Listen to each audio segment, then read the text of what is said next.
Alice in Chains. We're going to do developmental stages again. The name of the song is Again. Thought it was fitting.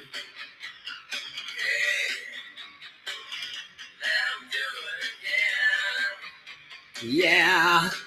I've seen Alice in Chains a few times live. Always a great show. Minus their original lead singer, Lane Staley. So good, though.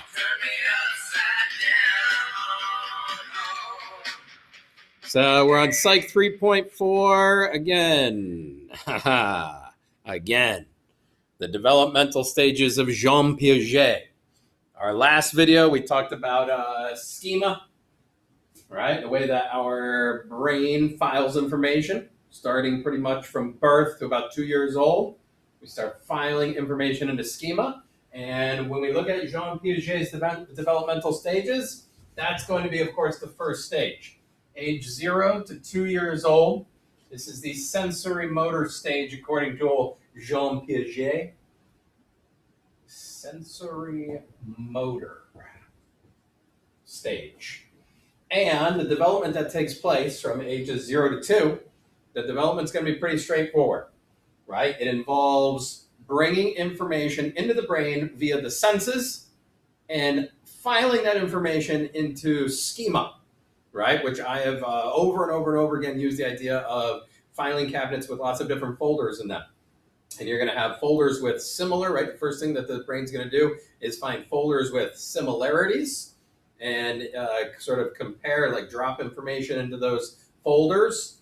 And then the brain, if the brain goes, well, no, that's not exactly right, as you bring in more information through the senses, then what your brain has the ability to do is to accommodate for new information by developing new folders and dropping that information into the new folder, right? Taking it out of the other one and organizing these folders until you get the perception of the world exactly correct. So the development that is happening here, this would be developing schema, a vocab word from our last video. And of course, assimilating, finding folders with similar information, dropping information that you bring in through the senses, and dropping that information into the proper folder. And if you bring in new information through your senses that goes, well, that's not quite right, then your brain can remove the information from that folder. And hopefully you don't put it in the recycle bin. You put it in a new folder. You accommodate, your brain accommodates the information by creating a new folder in the filing cabinet, or perhaps taking the folder putting it into a totally different filing cabinet altogether, right? Constantly reorganizing this information, right? Which is like info from your senses. And from 0 to 2, that's pretty much what you're limited to doing, right? It's just constant reorganization and development and accommodation of schema, period. And why is it limited in that way? Because, of course, when you're ages 0 to 2, you do not have any language that allows for more precise accommodation. That's going to be our next sort of age group, from age 2-ish to 7. Again, these ages, like, it's not like you turn 2 years old and suddenly your brain can do something new, right? This is all thereabouts, guesswork through different studies that kind of like put the 2-year age group and the 7-year age group on that, but it's really flexible. You might find some humans that are doing it 9 years old. Other kids might start early. Some kids might start late. It's all very different maturity-wise for a lot of different reasons. But this next stage, from about ages 2 to 7, this is going to be your pre-developmental stage, a pre-operational stage, if you will.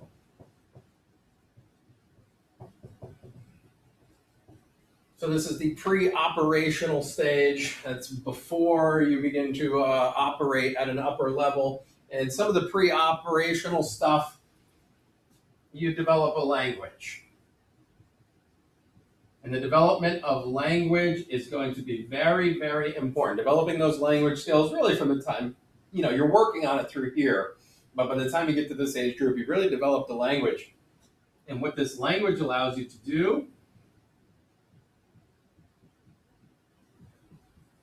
It allows for a lot better accommodation, right? Once somebody can describe to you, oh, no, honey, that's not right. Like that's not, a cow. That's a phone. Just because they're black and white, like, no, sweetie, that's not a cow, that's a phone. And somebody can describe to you these things, and that really accelerates your accommodation of new information and, taking a lot of information that we probably had incorrectly stored as, oh, that's similar, that's similar, that's similar. No, our brain reshuffles it and goes, well, that's different. And we start to develop a more complex schema that are a little bit more refined. You're probably going to have a lot more folders with a lot more information at that point. We also start to develop intuition.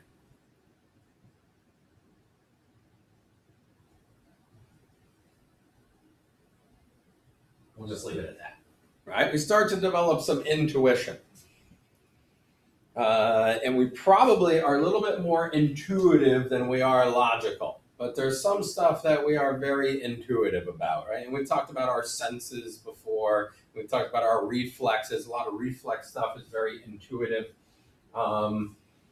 You might be like, it might be intuitive to understand that I don't really want to be up high on something because I could fall and hurt myself, right? That type of low-level intuition, being up on something of extreme heights might not be great for me, could result in bodily injury. That might be something we become intuitive about. And we're probably using intuition over logic, right? A little less logic and problem solving, a little bit more emotional intuition.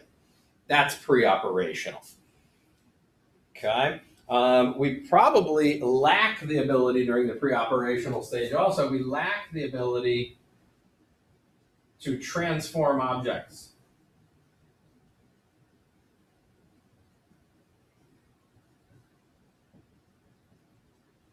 Everything is very literal, right? Everything is very literal, and we don't have really the creative ability in our brain to go, okay, well, this is like, we'll talk a little bit more about transformation when we get to the next one, because when we develop the ability to transform things, I can describe this a little bit better. But probably like in math, if you take math, you understand that transformation in math generally is going to look something like this. They'll draw a grid and they put a triangle over here. And they go, okay, well, this is a mirror image, right? It has transformed. Still the same triangle, but it's upside down. Or maybe we could take this triangle and we could rotate it, right? And that's a rotation transformation.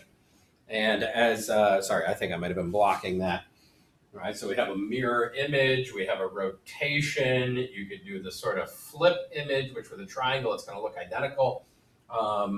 You reflect it and transform it in that fashion. But when you're 2 to 7 years old, you really lack the ability to do that. And if you think about it, you don't really learn transformation in math until you're a little bit older. Then we start to get into sort of the concrete operational stuff. We can say this is when we start to get smart, if you want to think of it like that. Okay, we really start to get some good concrete thinking going on. And that is going to occur probably somewhere between 7 and 11 years old. Again, not exactly those time periods, but roughly.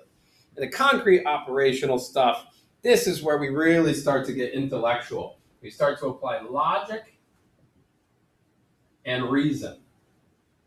And there's all sorts of different examples of logic and reason, right? We can infer, we can deduce. I'm not going to go through every single example. We'll probably do that as part of our class activities. We'll talk about the ability to deduce things, etc., and other types of logical thought processes. We also start to understand some really abstract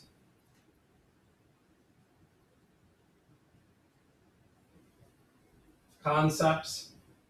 And what do you mean by an abstract concept? An abstract concept is when, like, talk about like the goalpost moving a little bit. I'm just going to give you a quick example here. Maybe something like feminism. Or maybe the idea of something that is morally good, or morally correct. These are concepts that it's tough to pin down. If I say, hey, listen, define for me something that's morally good, you might go, well, yeah, I know what you mean. I know what you mean, man. Like, what is feminism? Well, I know what you mean. Like, I know what feminism is, but okay, well, can you like describe to me exactly what it is? Well, I can't tell you exactly what it is because that's a concept that moves a little bit, right? I mean, feminism is a complex issue, and I'm not saying a 7 or an 11-year-old might understand it at a complex level, but we start to understand that it is itself a complex issue. Some people might consider feminism to be like, don't hold the door for me. I don't want a man holding the door for me. I am a female. I am perfectly capable of holding the door myself. I'm going to go through the door on my own. I don't need a man holding the door for me. Some people might think that that's a feminist attitude. At the same time, you might have feminists that say, oh, no, hold the door for me, right? Like, that's okay to celebrate, right? If a man is doing something that makes me feel good as a woman, and celebrating the fact that somebody finds me valuable enough to do something nice for me and hold the door for me, like, that is valuable to some feminists, right? So it's a really, like, that goalpost changes a little bit. And you can't really pin down an exact definition. Those are abstract concepts. You start to find those 7, 11 years old, right? Somewhere in there. A transformation of objects. We've already talked about it up here. You couldn't do it from ages 2 to 7 roughly, but suddenly the transformation of objects becomes easier. And I don't want to give away like every little example because we're going to do hopefully some fun stuff in class, not just through the video, where we talk about transforming objects, and some of it's brain teaser oriented. But again, back to this concept, right? I should be able to, by the time I'm 7 years old, I should be able to take an object, and if somebody rotates it, I should be able to identify that, in fact, that object is still the same. Right? I should still be able to identify just because it's rotated, just because it's undergone a small change. I'm not tricked by this, right? So when we talk about transformation of objects mentally in our head, right, we can understand that small changes, right? We can identify small changes and then like figure out whether those small changes were essential or not to changing the overall object. Then we're starting to get a little bit older. Now we're getting into like adulthood, 11 years old through adulthood. Some might call this adolescence. We might spend some more time talking about adolescence as we get into our development unit, our development and growth unit. But this is the formal operational stage, not just concrete, but now we have formalized most operations. You know, the way the world works. And we've really formalized it in our brain. At this point, we can notice overall changes of things. We can sort of like weigh the entirety of a subject or of an object, and we can take a look at the whole thing and really understand it for what's really going on.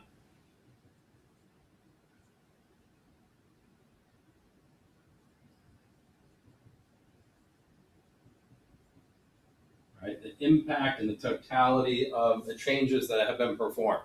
We can really start to evaluate things, these overall changes. We also start to go into this if-then logic.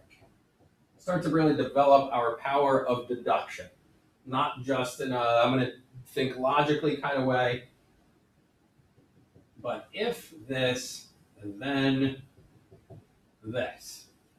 Right? Whereas logic and reason might be like, that thing is smoking, maybe there's a fire. That's using logic. Deduction is going to be even more complex than that, right? It's a more of a your brain forming if-then logic statements and figuring out stuff like that. We also start to figure out what might be, you know? Again, a little more creative use of our operational stage. Abstract concepts. Now we can take the idea of the abstract concept, we build on it. Well, that might be blank. You know, if a man were to hold the door for a woman, just going back to our abstract concept, right? Might that be insulting to a woman? Well, it might be because, and then you'd be able to sort of extrapolate on that abstract concept and refine it a little bit more. So we're still kind of doing, I don't know why I wrote operations, right? Formal operational stage. We're still kind of like, we're just building off of these concrete operations. Everything is building until eventually we reach some sort of like true intelligence through these developmental stages. And last but not least, how do we want to put this? The old teenager here, right? We know teenagers, and teenagers love to test.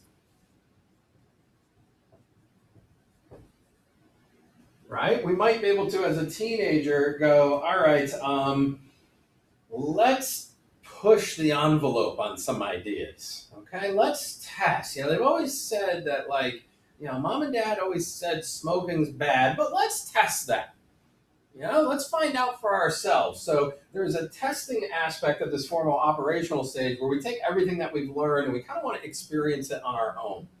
You also find that as a teenager, something else happens because you're learning so much and testing so much, right? You've learned so much and you're starting to notice all this new stuff and really understand the world in this new way. You start to think you know everything, right? And it's easy for an adult to tell a teenager, like, listen, you don't know everything. But that also starts to happen during this stage where it's like, wow, I've really got the ability to work with all this information and test it out on my own. And, I think I've got this figured out now. And of course, when we get to some of our adolescence discussions, that idea that you think you know everything as a teenager, we're going to discuss whether that's really true or not. Of course, we'll find that it probably isn't really true. Just because you're starting to know more doesn't mean that you know everything. Okay? So that's pretty much it. Those are the developmental stages according to Jean Piaget. I hope I pronounced his name right. I'm not French like Mr. Insel. I can't speak of the French. Who knows? I will see you on the flip side. Adios.